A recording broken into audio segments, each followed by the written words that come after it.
আসসালামু আলাইকুম। আন্তর্জাতিক সর্বশেষ আপডেট সংবাদে আপনাকে স্বাগতম। শুরুতেই জানিয়ে দেব সংবাদ শিরোনাম।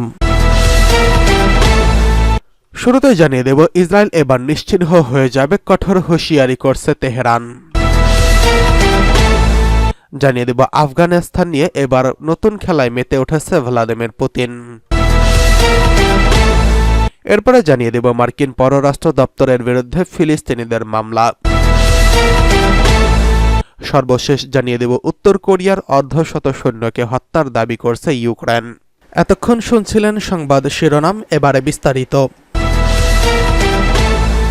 ইসরায়েল এবার নিশ্চিহ্ন হয়ে যাবে, কঠোর হুঁশিয়ারি আয়াতুল্লাহ আলী খামেনির। ইসরায়েল নিশ্চিহ্ন হয়ে যাবে বলে মন্তব্য করেছেন ইরানের সর্বোচ্চ নেতা আয়াতুল্লাহ আলী খামেনি। আজ 17 ডিসেম্বর তেহরানে এক নারী সমাবেশে এই মন্তব্য করেছেন তিনি। আয়াতুল্লাহ আলী খামেনি বলেন, সিরিয়াকে কবজায় নিয়ে হিজবুল্লাহকে কোণঠাসা করার পরিকল্পনা করলে ইসরায়েল নিশ্চিহ্ন হয়ে যাবে। যারা ভাবছে সিরিয়ার পতনের মধ্য দিয়ে ইরানের প্রতিরোধ অক্ষ গোষ্ঠী শেষ হয়ে গেছে, তারা ভুলের মধ্যে আছে। তিনি আরও বলেছেন, তারা গাজায় হামলা করছে এবং প্রতিদিন মানুষের শহীদ করছে, কিন্তু স্বাধীনতাকামী যোদ্ধারা এখনও দাঁড়িয়ে আছে। তারা এখনও প্রতিরোধ করছে, লেবাননও প্রতিরোধ করছে। খামেনি বলেন, জায়নবাদী সরকার বিশ্বাস করে যে তারা হিজবুল্লাহকে ঘেরাও করতে এবং উপড়ে ফেলার জন্য সিরিয়াকে ব্যবহার করতে সফলতা পাবে। এজন্য দেশটির মধ্য দিয়ে অগ্রসর হতে নিজেদের বাহিনীকে প্রস্তুত করেছে, কিন্তু যাকে উগড়ে ফেলা সম্ভব হবে সেই হলো ইসরায়েল। খামেনি যখন ভাষণ দিচ্ছিলেন তখন উপস্থিত জনতা আমেরিকার মৃত্যু হোক, ইসরায়েলের মৃত্যু হোক বলে স্লোগান দিতে থাকেন। এর আগেও বিভিন্ন সময় ইমাম খামেনি ইসরায়েলকে কঠোর হুঁশিয়ারি করছেন, ইহুদিবাদী ধ্বংস প্রতিজ্ঞাও করেছেন। সম্প্রতি ইরান ইসরায়েলের পাল্টাপাল্টি হামলার পর খামেনির পক্ষ থেকে কড়া বার্তা এসেছে, কিন্তু শেষমেশ ইরান বড় কোনো পদক্ষেপ নেয়নি। এমনকি ইরানের সর্বশেষ হামলায় কোনো জবাবও দেয়নি তেহরান। এদিকে ইসরায়েল ইরানের এক অক্ষশক্তিতে আঘাতের পরিকল্পনা করছে। ইসরায়েলের পাবলিক ব্রডকাস্টিং কর্পোরেশন জানিয়েছে, ইসরায়েল ক্রমাগত পরিকল্পনা এবং ক্ষেপণাস্ত্র ও ড্রোন হামলার জবাবে ইয়েমেনের হুতি গোষ্ঠীর বিরুদ্ধে সামরিক অভিযানের প্রস্তুতি নিচ্ছেন। সোমবার দিনের শুরুতে হুতিদের একটি ব্যালিস্টিক ক্ষেপণাস্ত্র একটি ড্রোন নিক্ষেপ করার পর এই ঘোষণা আসে। ইরানের আঞ্চলিক মিত্রদের সাথে উত্তেজনা বৃদ্ধির অংশ হিসেবে এই পদক্ষেপ নিয়েছেন বলে জানিয়েছে কেএএন। ইসরায়েলের সামরিক সূত্র দাবি করছে, সিরিয়ার ক্ষমতাচ্যুত আসাদ সরকার এবং লেবাননে হিজবুল্লাহর গোষ্ঠীর দুর্বল অবস্থানের কারণে ইরান হুতিদের উপর ভর করেছে। হুতিরা সমগ্র ইরানের অক্ষের পক্ষে ইসরায়েলের আক্রমণ করার ধান্দা নিয়েছে বলে দাবি করেছেন নেতানিয়াহু বাহিনী। তিনি তাই ইহুদিবাদীদের ইসরায়েলের আক্রমণের আগেই ব্যবস্থা নিতে চাইছে এই ইহুদিবাদীরা। ইসরায়েলি সামরিক বাহিনী গোপন সূত্রে কেএএনকে জানিয়েছেন, হুতিদের অগ্রযাত্রা থামাতে গোয়েন্দা শক্তি স্থানান্তর এবং অভিযানের জন্য অপারেশনাল ইউনিট প্রস্তুত করা প্রয়োজন, আর সেই দিকেই এগিয়ে যাচ্ছে ইসরায়েল। এদিকে আফগানিস্তান নিয়ে নতুন খেলায় মেতে উঠেছে ভ্লাদিমির পুতিন।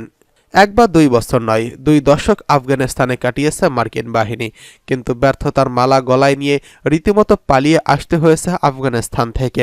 তালেবানরা যখন অভিযান শুরু করে তখন মার্কিন অস্ত্র এবং প্রশিক্ষণ পাওয়া আফগান বাহিনী প্রতিরোধ গড়ে তোলেনি, উল্টো বিনা লড়াইয়ে আত্মসমর্পণ করে। এখনো বিশ্বের কোনো দেশই তালেবানি শাসকদের স্বীকৃতি দেয়নি। যদিও চীন ও রাশিয়ার মতো বড় বড় দেশ তালেবানের সঙ্গে অনানুষ্ঠানিক সম্পর্ক স্থাপন করেছেন, তবে এবার আফগানিস্তানে মাস্টার স্ট্রোক দিলেন রুশ প্রেসিডেন্ট ভ্লাদিমির পুতিন। সোভিয়েত ইউনিয়নকে টক্কর দিতে আফগানিস্তানে তালেবান তৈরি করেছিল যুক্তরাষ্ট্র। পাহাড়ি অঞ্চলে ঘেরা রুশ বাহিনী তালেবানের কাছে পরাজিত হয়ে আফগানিস্তান থেকে পালিয়ে যায়, কিন্তু মার্কিন মদদে গড়ে ওঠা তালেবান একসময় তাদের অস্ত্র যুক্তরাষ্ট্রের দিকে তাক করে। তখন তালেবানদের নিশ্চিহ্নের মিশন শুরু করে যুক্তরাষ্ট্র। সেই মিশনে 20 বছর কাটিয়ে দেয় ওয়াশিংটন। এতে আফগানিস্তানে যেমন মার্কিন সেনার প্রাণহানি ঘটেছে, তেমনই খরচ হয়েছে কোটি কোটি ডলার। শেষ পর্যন্ত অনর্থক প্রাণহানি আর কত ব্যয় কমাতে 2021 সালের আগস্টে আফগানিস্তান ছাড়ে যুক্তরাষ্ট্র। যদিও তার কয়েক মাস আগে থেকে তালেবানরা দুর্বার গতিতে কাবুলের দিকে এগিয়ে আসতে থাকে। আফগান বাহিনীও প্রতিরোধ গড়ে তুলতে ব্যর্থ হয়। তবে ক্ষমতা গ্রহণের পর এই 3 বছরে অনেকটাই ঘুরে দাঁড়িয়েছে আফগানিস্তানের অর্থনীতি। নানা পদক্ষেপ নিয়ে কাবুল কুড়িয়েছে প্রশংসা। এবার আফগানিস্তান নিয়ে নতুন খেলায় মেতে উঠেছেন পুতিন। তালেবানকে স্বীকৃতি দিতে যাচ্ছেন ভ্লাদিমির পুতিন। রাশিয়ার পার্লামেন্টে একটি আইন পাশ করা হয়েছে। ওই আইনে বলা হয়েছে, মস্কো ঘোষিত সন্ত্রাসী সংগঠনের উপর থাকা নিষেধাজ্ঞা নিষেধাজ্ঞা বাতিল করা সম্ভব হবে। এতে করে তালেবান ও সিরিয়ার বিদ্রোহীদের সঙ্গে সম্পর্ক স্থাপনের পথ সহজ হবে বলে মনে করা হচ্ছে। মার্কিন পররাষ্ট্র দপ্তরের বিরুদ্ধে ফিলিস্তিনিদের মামলা। ইসরায়েলের সামরিক বাহিনীকে সহায়তা দেওয়া কমাতে বা অভিযুক্ত ইউনিটগুলোর সামরিক সহায়তা বন্ধ করতে মার্কিন পররাষ্ট্র দপ্তরের বিরুদ্ধে মামলা করেছে ৫ জন ফিলিস্তিনি। গাজা উপত্যকায় চরম মানবাধিকার লঙ্ঘনের অভিযোগও করেন তারা। যুক্তরাষ্ট্রের স্থানীয় সময় মঙ্গলবার এই মামলাটি করা হয়েছে। গাজা অধিকৃত পশ্চিম তীর যুক্তরাষ্ট্রে বসবাসকারী ৫ ফিলিস্তিনি এই মামলা করেন। যুক্তরাষ্ট্রের গত শতকের ৯০-এর দশকে লেহি আইনের আওতায় মামলাটি করা হয়েছে। মামলায় বিচার বহির্ভূত হত্যা ও নির্যাতনের মতো গুরুতর মানবাধিকার লঙ্ঘনের অভিযোগ আনা হয়েছে। মামলায় অভিযোগটি ওই ৫ ফিলিস্তিনি বলেছেন, লেহি আইন পররাষ্ট্র দপ্তর চাইলে শুরু করতে পারত, কিন্তু তারা করতে ব্যর্থ হয়েছেন। ২০২৩ সালে ৭ই অক্টোবর গাজা যুদ্ধ শুরু করার পর থেকে নজিরবিহীনভাবে ইসরায়েলের মানবাধিকারের চরম লঙ্ঘন যেভাবে বেড়েছে তা ভয়ঙ্কর। ৫ জন বাদীর মধ্যে একজন গাজায় বসবাস করি।